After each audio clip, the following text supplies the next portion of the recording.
Hi, everyone. Okay, so I just watched this interview with Vivienne Medrano, the mastermind behind Hazbin Hotel, and Kimiko Glenn, who voices Vaggie. And dude, this new season is sounding like it's about to be an explosion of energy. Like if season one was a wild carnival in hell, season two feels like that carnival just got struck by lightning and learned how to sing opera. Vivienne Medrano, also known as Vivziepop, dropped some spicy hints during her chat at New York Comic Con. She was grinning, talking about how the animation really leveled up, and you could tell she meant it. You know that vibe when an artist finally figures out exactly what their canvas needs? That's the energy she's giving. She said the team really locked in this time, like everyone finally tuned their instruments, and now the whole band is about to go off.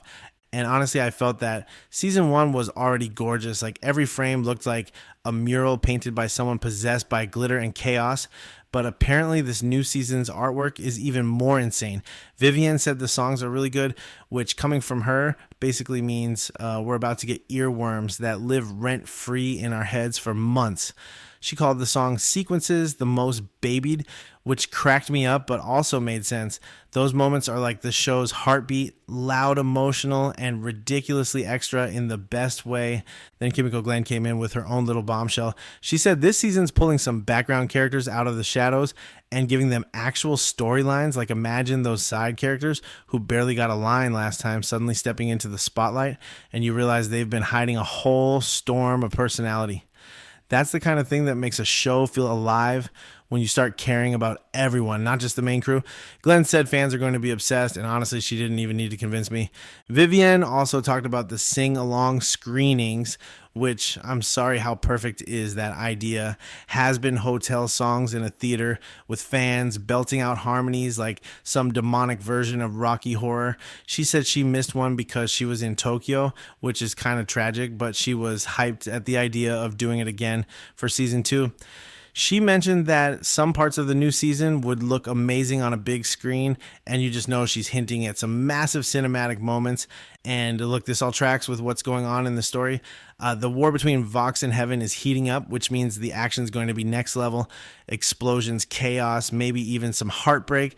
But the cool part is that Vivienne and the crew aren't ditching what made season one special. We're still getting those emotional musical numbers, the twisted humor, the heart hidden behind the horns. It's like they're saying, yeah, we're going bigger, but we're not losing the soul. Honestly, this feels like the season where Hazbin Hotel fully steps into its power. You can feel the confidence in how they're talking about it. Like they're not experimenting anymore, they're thriving. It's the difference between a band's debut album and their second one, where they've toured the world, learned what hits, and come back sharper, louder, and more unapologetic. So, yeah, get ready. If season one was Hell's Grand Opening, season two is the main event. Fireworks, drama songs that make you want to punch the air and cry. At the same time, Vivienne Medrano and her team didn't just level up, they lit the place on fire in a good way. I don't know about you, but I'm counting down the days. Hazbin Hotel season two isn't just coming back, it's coming for everything.